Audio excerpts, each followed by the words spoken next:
My name is Melanie Dorigo. I'm the Executive Director of the Campaign for New York Health, and I am so thrilled to see you all here today. I cannot wait to learn and grow and listen and build with you, Buffalo. Woo-hoo! Well, we have a jam-packed day, and if you saw the agenda, you know I am not kidding, right? It's filled with exciting workshops and presentations, but before we dig in, I just wanted to take a moment and thank our main sponsor, the Health Foundation for Western and Central New York. Woo! They are an incredible organization. They do tremendous work to improve health equity in both Central and Western New York, and they're a tremendous partner of ours. I also want to thank our additional event sponsors, the League of Women Voters, the New York State Nurses Association. Thank goodness for those nurses, am I right? Citizen Action, Planned Parenthood, Statewide Senior Action Council, Metro Justice, Melanated Moms, Rochester Now, Harvest House, National Alliance on Mental Illness, Moms Demand Action Buffalo, and the Social Workers Alliance at University of Buffalo.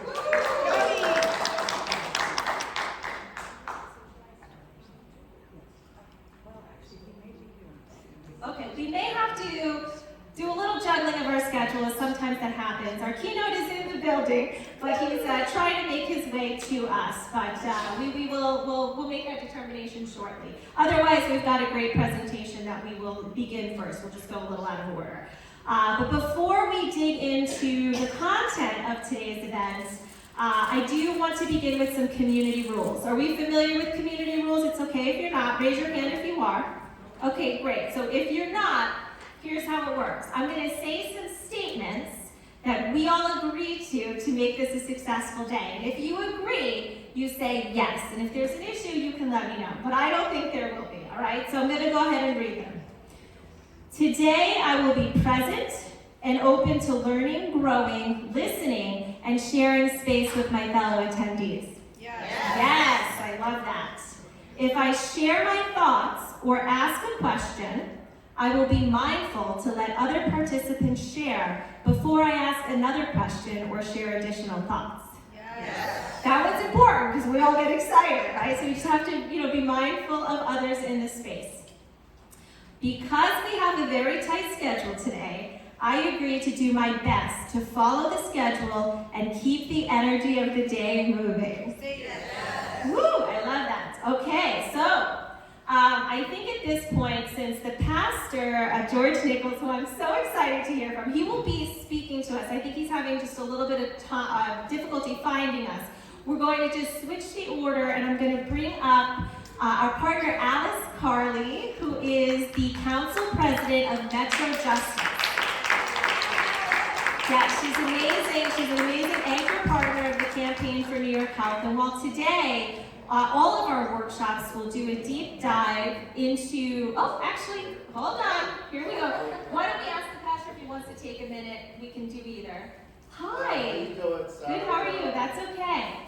Are you ready, or do you want to? Oh, he's almost ready. Okay, so scratch that, reverse it. Thanks for your flexibility. We weren't sure if he was going to be here on time. That's okay, though. So let me just go ahead and introduce you, Pastor. We have such a treat. We're so fortunate to have the pastor with us today. Pastor George Nichols is the senior pastor of Lincoln Memorial United Methodist in Buffalo. He's been recognized by the General Board of Global Ministries of the United Methodist for his work on urban ministries, and is a strong advocate for social justice, I think like many of us, and community revitalization. He has a particular passion for public health. As a result, he is a founding member of the African American Health Equity Task Force, which birthed the Buffalo Center for Health Equity, where he is the board chair and chief executive. And just a quick aside that I don't know that I shared with Pastor Nicholas. When we were putting this conference together, we started doing outreach to so many groups. Every single one said, well, have you spoken to Pastor Nicholas? And so all roads through of health equity run through this man. So it's a real treat and an honor to have you here, Pastor. And at this point, I'm going to turn the mic over to the pastor. Thank you so much.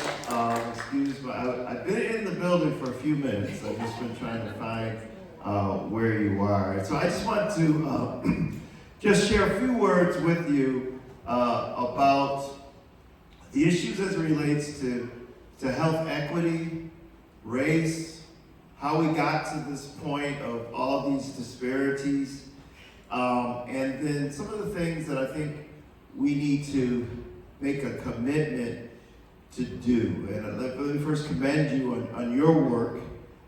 Certainly, you know, I don't have to tell you about all the challenges that we have in this country because we have a profit-driven healthcare system.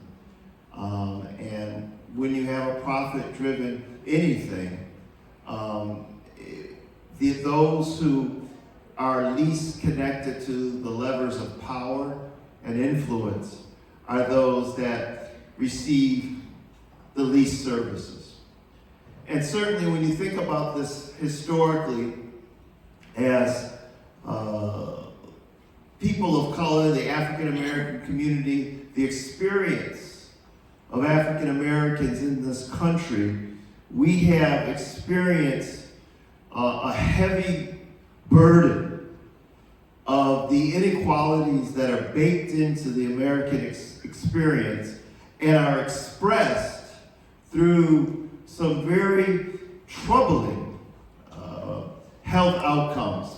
And so one of the things that we like to do at the Buffalo Center for Health Equity is we won't like to be data-driven because numbers will tell a story, right? And so when you think about this, let's look at a couple statistics, and these are facts. These are things I always tell people, these are things I wish were not true, right? So there's no advantage for me, no rhetorical advantage for this stuff, for me to make this stuff up. This is true. When you think about strokes, Black people are 44% more likely to die from a stroke. HIV and AIDS, while many, and probably some of you in this room, have done some tremendous work around the HIV and AIDS crisis. I can remember when I was a student at Ohio State University in the 80s, passing out condoms to my classmates and encouraging folks to practice safe sex when the HIV and AIDS crisis was first coming out, and we've done a tremendous job in some communities in lowering those numbers. But Black women represent more than 66% of the new HIV and AIDS cases. High blood pressure. Black men are 30% more likely, and Black women are 60% more likely to be diagnosed with high blood pressure. Cancer. Black women are 52% more likely to die from cervical cancer, 40% more likely to die from breast cancer. Even though white women are more likely to get breast cancer, Black women are more likely to die from breast cancer. Birthing. And no, that's not a typo. Sometimes when you put data up there, somebody says, "Oh, you made a typo."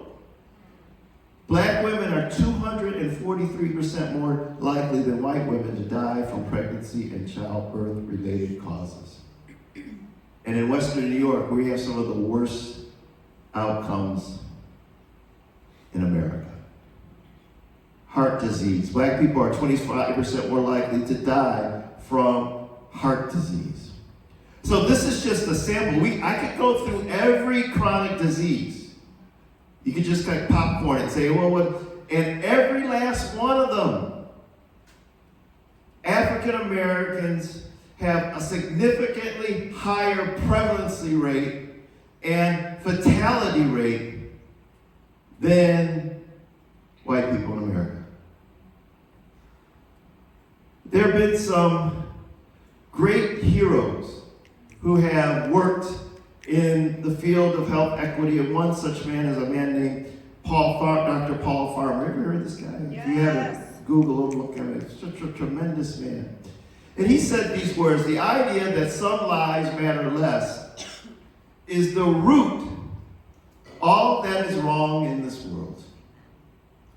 That in some way, somehow, somebody has made a determination that someone's life has less value, less significance than another person's life based on some type of, whether it's ethnicity, whether it's economic status, whether it's gender, it's whether who they're in love with, all these things that we make these assessments. And when powerful people who influence systems make those types of assessments, people suffer because of that. And this is part of our story that began really since people of African descent were brought here. The field of medicine has been rooted in incredible racist practices from its inception in this country. Do you know that person, this painting, somebody who's seen this painting before? There's this guy named Dr. Sims who is considered the father of obstetrics and gynecology. And in many medical schools and universities around this country, you'll see statues of him. This man was brutal. And one of the ways that he was able to come up with the practices and the techniques in obstetrics and gynecology was because he practiced on human beings.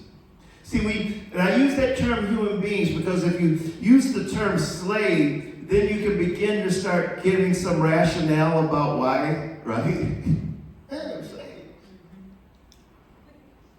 These were human beings that were enslaved, right?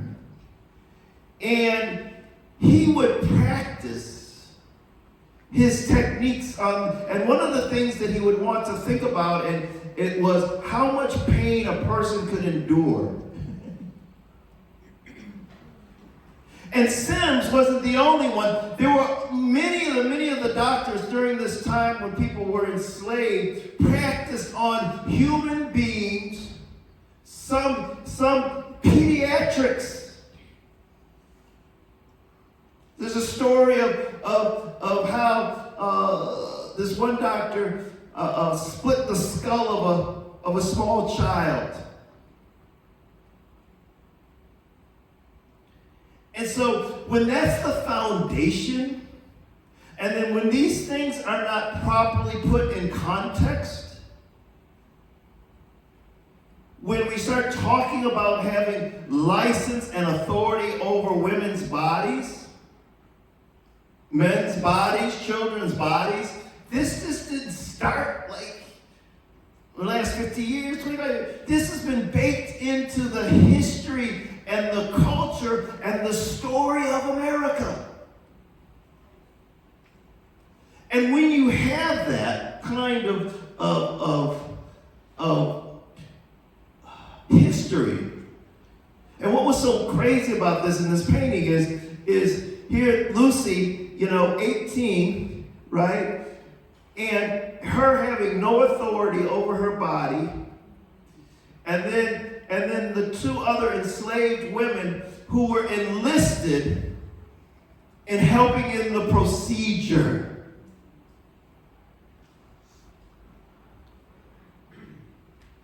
And so what happens as a result of that? when you have a society that comes in, it manifests itself in modern times, right? So what you see here on this chart, and I'll leave this, it's in your thing so you guys can see this stuff. And you see the rates of infant deaths. Now, what's so interesting about this is that when you hear people talk about right to life, you never hear them talking about this. Right? I don't see people standing out in front of buildings talking about this. Harassing people when they're trying to get health care. Right?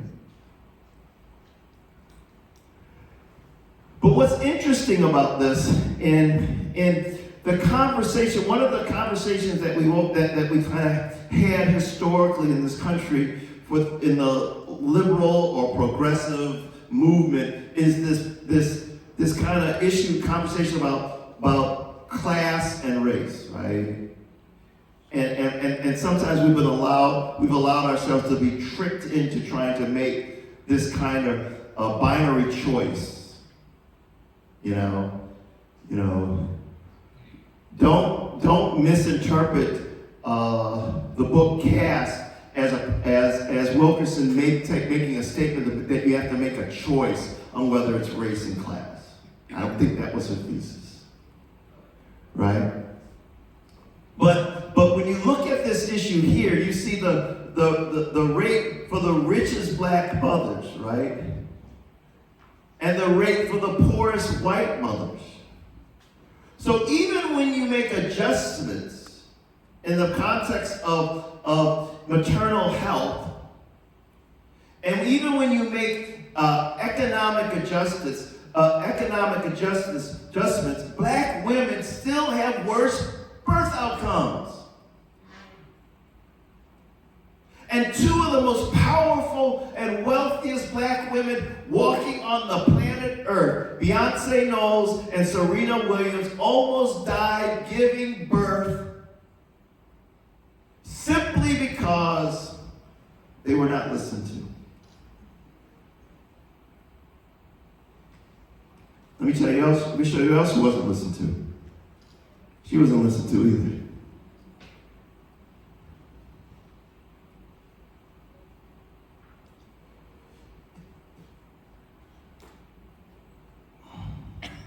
Black women had the highest maternal mortality rate of 3 racial and ethnic groups, and this is in New York State.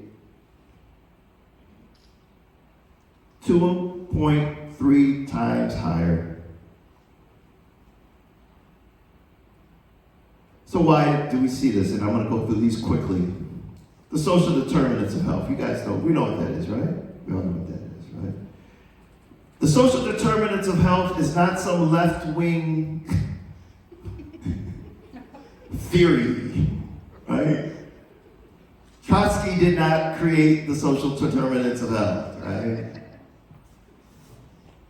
You ever have people who will argue, say that you're like a socialist or a communist and all this stuff, and then you ask them, I said, okay, so tell me the difference between Trotsky, Lenin, and Marx, right?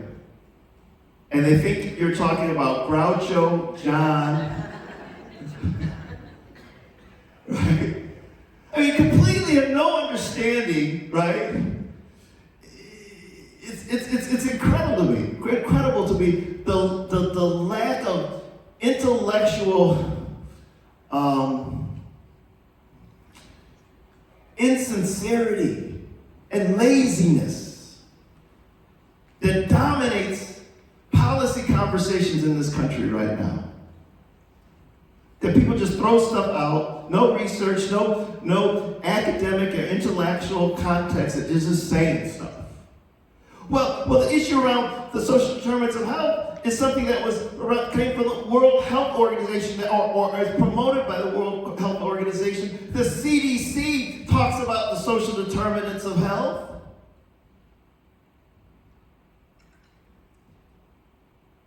And I love this line. It says, social determinants of health are shaped by the distribution of money, power, and resources. The Center for Disease Control says this. Social determinants of health are shaped by the distribution of money, power, and resources throughout local communities, nations, and the world. And we know what those are, the lived environments. And each one of these is impacted by historical and structural and systemic racism. That if it is not addressed and adjusted, then we will not see the kinds of outcomes that we all think that we want to see.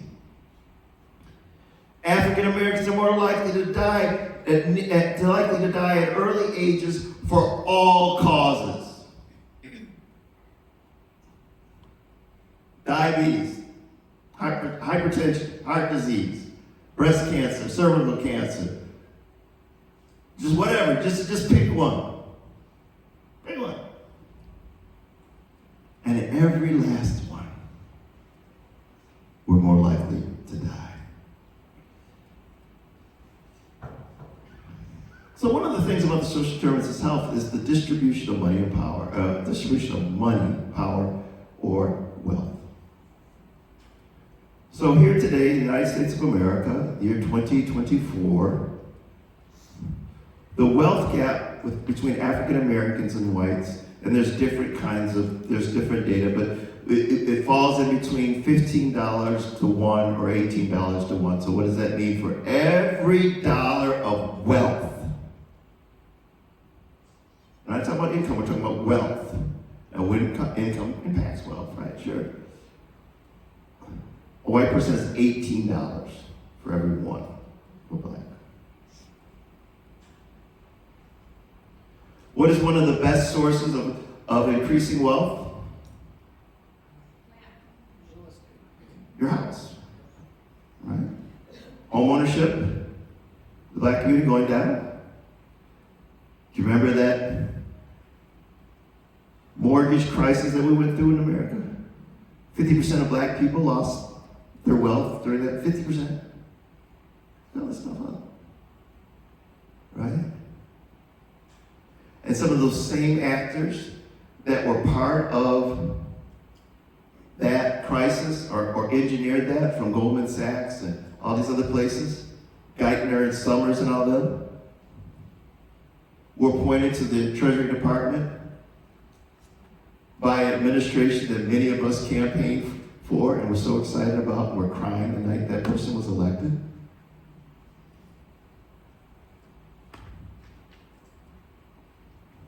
It's real talk. I'm too old to kind of sugarcoat stuff. I'll be 61 my next birthday, so when you get to think, so you get to a certain age, who knows what I'm talking about? When you get to that certain age, you just let it rip, boy. It is like.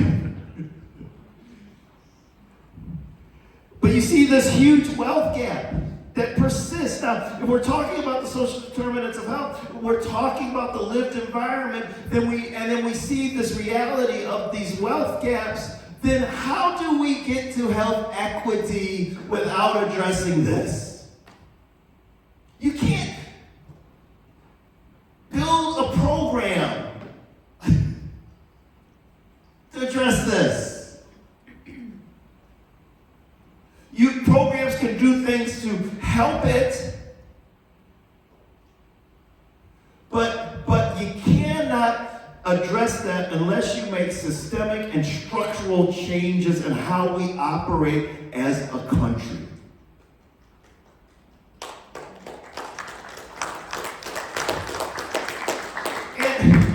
And so let me offer up to you, and I'm not going to be before you long. So for many of you who who's ever been to a black church, right? So when a pastor says, I'm not going to be before you much longer, that means absolutely nothing. So 4 moments in American history where we had the opportunity to bring equity, okay? The first moment was Reconstruction, right? Because this group, we're talking about making, we're pushing for legislation that I think is important legislation, and I want to encourage you on that, but I also want you to think about some other stuff too. Is that fair? All right. So during Reconstruction, which was great legislation, a great idea, right? And there was this tremendous shifting economically for people of African descent. People were, we were owning land. We had developed whole communities. We elected governors, senators, right? But when Rutherford B. Hayes from the state of Ohio, right? Remember the compromise? He said, okay, we can break up this thing, just pull the troops out of the South, and you can be president. So what happened when they pulled the Union troops out the South? What happened? People's communities were literally burnt to the ground. Not like figuratively, right? Like literally. And there were like mass executions in the United States of America after the Civil War, after quote unquote emancipation, right? And so the temporary bump from Reconstruction was not sustainable. And then the New Deal, right? Franklin Delano Roosevelt. Great man, right? But even him, in order to get the New Deal, and it was necessary legislation because the country was in an economic peril, right? It was good legislation, it was good, it was progressive. It helped bring America back.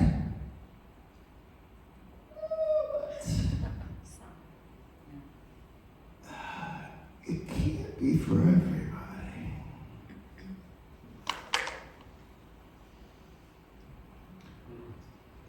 My father served in the Second World War and in Korea, and grew up in the segregated South. And many of the stuff with the duty deal and the GI Bill and all that other stuff, it wasn't for him.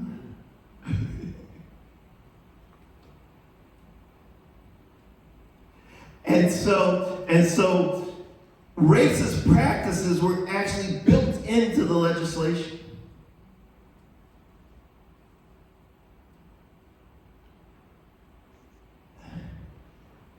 And so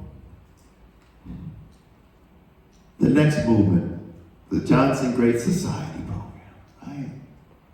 Voting Rights Act, Civil Rights Act, all that stuff. Great stuff, great stuff. Martin Luther King said two quotes I want to lift up to you real quickly, and then I'm going to close and I'm going to tell you what we want to try to do. He said one thing, he said to Harry Belafonte and to James Baldwin, he said after the passing of the Civil Rights Bill, he says, I'm afraid that I've just walked my people into a burning house.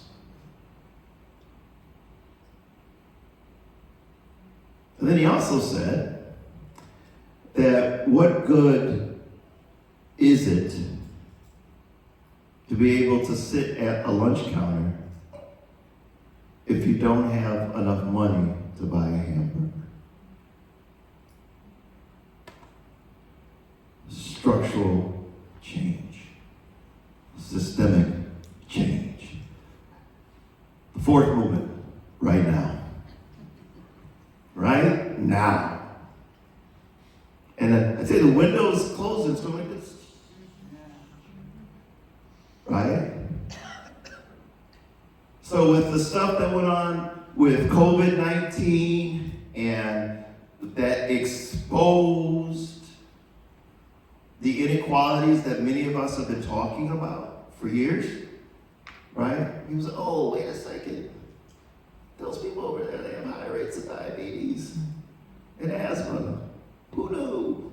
We knew. Y'all didn't want to do anything about it. The racial reckoning marketing, you know, I have a son who is on the autism spectrum. Great, Georgie is just one of the most awesome people I've ever met in my life. And just this week in California, a 15-year-old autistic African-American boy, he's not a man, he's a 15-year-old, you are a boy, was murdered in his own house by law enforcement because he had a garden tool.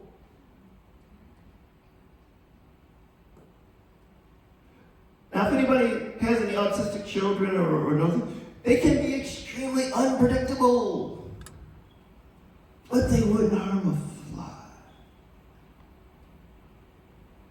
So we're still in this moment where we still have to figure this stuff out. So now we're in this moment where we're coming sort of out of COVID with the exposure of the inequalities. Now we, of people of conscience, people who understand that life is not just about what you can do for yourself, but how you can be a positive contributor to the human family so that all of us can live our lives in a healthy, safe, and productive way. And one way of doing that is to make sure that we have legislation, policy, investments of government money, that's our money. I laugh when people say, well, I hate the government. Well, we're the government. That's your money. And so we have to organize. We have to build coalitions and collaborations that are sincere and real, that are cross-sector, that are cross-ethnicity, that are cross-class. And this is the time where people of conscience, people who just care, come together and build the type of community that not only what, and I love it, sometimes we say, well, then our grandchildren want to live in. No, I want to build, I'm still alive, I want to live in a good community now. Right? So I thank you, my time is up because they're waving at me and I'm done. And so I appreciate you. The Buffalo Center for Health Equity, go on to our website, buffalohealthequity.org. Ebony White, back there, wave your hand, Ebony. She's one of our great leaders that does community engagement. We're here, we want to work with you. We want to build the type of collaborations and coalitions so we can bring real change. So thank you and God bless you.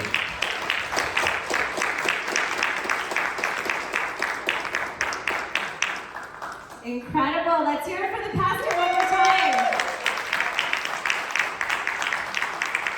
Thank you so much, Pastor, for your words, your work, and for beautifully illustrating why we're here today.